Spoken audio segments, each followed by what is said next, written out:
योजनांचा पाऊस पडतोय खरा, रोजगाराचा दुष्काळ पण साहेब सावरा जरा.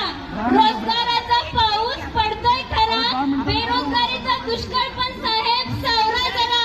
लाडकी बहीण लाडका भाऊ ठीक आहे, पण विद्यार्थ्यांचा प्रश्न सोडवायला साहेब तुमची सिस्टीम वीक आहे.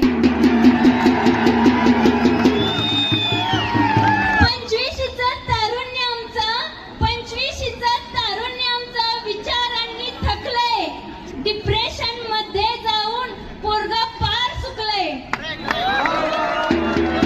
आता तुम्हीच सांगा साहेब, घरी तरी मोकळ्या हाताने जाऊ कसं? लागली नाही नोकरी माझ्या बापाला सांगू कसं?